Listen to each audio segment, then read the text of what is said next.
பிரித்தாளும் கொள்கையில் பாஜகவுக்கு நிகரான கட்சி இந்த தேசத்தில். அதுதான் இப்போ ஓபிஎஸ்ஸை கைவிட்ட கதை. அவரவர் விருப்பம், அது மாண்புமிகு முதலமைச்சருடைய விருப்பம். எங்கே அவர் சிகிச்சை எடுக்கணும் அங்கே போய் எடுக்கிறார். இதெல்லாம் ரொம்ப கீழ்த்தரமான விமர்சனம். அம்மையார் கனிமொழி கலந்துட்டாங்க, அதுக்காக திருப்புமுனை ஏற்படும் ராஜேந்திர பாலா சொல்லுவாரா? 10 முறைக்கு மேலே பிரதமராக வந்தார், அமித்ஷா வந்தார், ஒன்றிய அமைச்சர்கள் வந்தாங்க. ஆனால் மக்கள் அவர்களுக்கு என்ன பாடத்தை போட்டுனாங்க?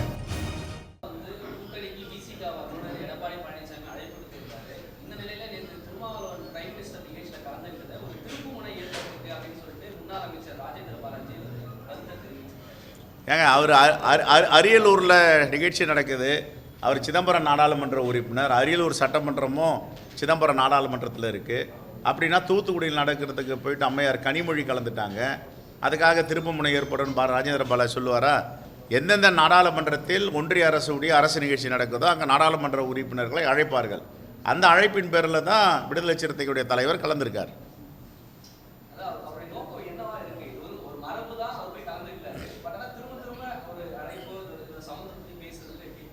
இந்தியா கூட்டணியை பொறுத்த வரைக்கும் வலிமையாக இருக்குது.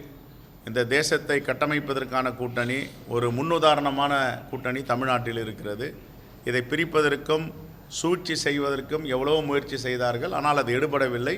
கடைசி வரை அது எடுபடவும் முடியாது. நான் ஏற்கனவே சொன்னது போல் ஒரு செங்கலை கூட பிரித்து எடுக்க முடியாது. எஃகு கோட்டை போன்ற வலிமையாக உள்ள கூட்டணி தான் இந்தியா கூட்டணி தமிழ்நாட்டில் இருக்கிறது.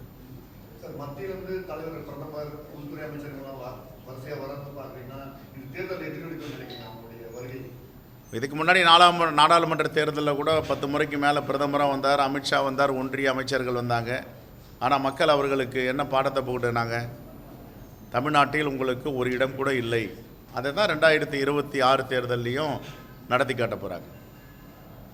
ஒவ்வொரு கட்சிகளும், திமுக தமிழ்நாடு, அதிமுக தமிழகத்தை மீட்புன்னு எடப்பாடி பழனிசாமி பிரச்சாரம், அன்புமணி ராமதாஸோட நடைபயணம், விஜய் அடுத்து மாநாடு, அடுத்து அவருடைய காங்கிரஸ் கட்சியோட தேர்தல் வியூ என்னவா? நாங்கள் மகாத்மா காந்தி வழியில் அமைதி புரட்சியை செஞ்சிட்ருக்கோம். கிராம கமிட்டி இது வரைக்கும் ஒரு கட்டமைப்பு இல்லாமல் இருந்தது. இப்போது எங்களுடைய மேலாள் சிறுபான்மைத்துறையின் தலைவராக இருந்த அண்ணன் பீட்டர் அல்போன்ஸ் தலைமையில் கிராம கமிட்டி சீரமைப்பை செஞ்சுருக்கோம்.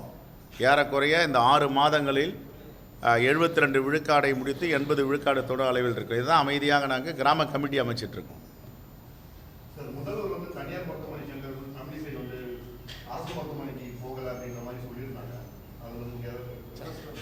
அவங்க எந்த மருத்துவமனையில் வேலை பார்த்துட்டு இருந்தாங்க? அவருடைய கணவர் எந்த மருத்துவமனையில் வேலை பார்த்துட்டு இருக்காங்க? ஏன் இலவசமாக போயிட்டு கவர்மெண்ட் ஹாஸ்பிட்டலில் வேலை பார்க்க வேண்டியது தானே? ஏங்க, அவரவர் விருப்பம். ராமச்சந்திராவில் அவருடைய கணவர் வேலை பார்க்குறாரு, அது தனியார் மருத்துவமனை. விஜய் ஹாஸ்பிட்டலில் பார்க்குறாரு, அந்த அம்மா தனியார் மருத்துவமனையில் வேலை பார்த்தாங்க, அவங்க விருப்பம். சில பேர் நாங்கள் அரசு மருத்துவமனைக்கு மட்டும்தான் வேலை பார்ப்போம், 3 ரூபாய் டாக்டர், 5 ரூபாய் டாக்டர், இன்னும் பேரும் கூட இருக்க டாக்டர் இருக்காங்க. அவரவர் விருப்பம். அது மாண்புமிகு முதலமைச்சருடைய விருப்பம். எங்கே அவர் சிகிச்சை எடுக்கணும் அங்கே போய் எடுக்கிறாரு. இதெல்லாம் ரொம்ப கீழ்த்தரமான விமர்சனம்.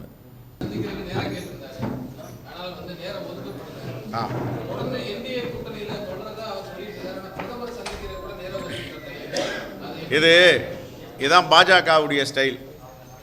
ஏற்கனவே 2021 தேர்தலில் எப்படிலாம் பிரித்தாளும் கொள்கையில் இறங்கினாங்கன்னு தெரியும். டிடிவியை தனியாகவும் அம்மையார் சசிகலாவை தனியாகவும் நிற்க வச்சாங்க. ஒடிச்சாங்களா அந்த கட்சியை? பிறகு நாடாளுமன்ற தேர்தல் 24ல் ஒரு அதிமுக 4 அதிமுக ஆகினாங்க. சசிகலா அம்மா ஒரு பக்கம், டிடிவி ஒரு பக்கம், ஓபிஎஸ் ஒரு பக்கம், எடப்பாடி ஒரு பக்கம், 4 ஆக்குனாங்க. இப்போ ஓபிஎஸை அந்த அமைச்சரவையில் சேர்த்தது யார்? தர்ம யுத்தம் நடத்தி தர்ம யுத்தத்தை கலைச்சது யார்? தர்ம யுத்தத்துக்கு யார் காரணம்? தர்ம யுத்தத்தை முடிவுக்கு வந்தது யார் காரணம்? மீண்டும் அதிமுகவில் இணைக்க முயற்சி செய்தது யார்? முடியலன்னு சொன்னோடனே இப்போ அவரை கைவிட்டது யார்? இதுதான் பாஜக ஆர்எஸ்எஸ் உடைய சித்தாந்தம். பிரித்தாளும் கொள்கையில் பாஜகவுக்கு நிகரான கட்சி இந்த தேசத்தில் எங்கும் இல்லை. அதுதான் இப்போ ஓபிஎஸ்ஸை கைவிட்ட கதை.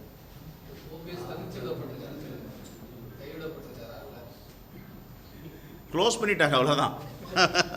பொலிட்டிக்கலாக ஒரு ஓகே. இதுபோன்ற செய்திகளை மேலும் தெரிந்து கொள்ள எங்களது யூடியூப், ஃபேஸ்புக் மற்றும் ட்விட்டர் ஆப்களை சப்ஸ்கிரைப் செய்யவும்.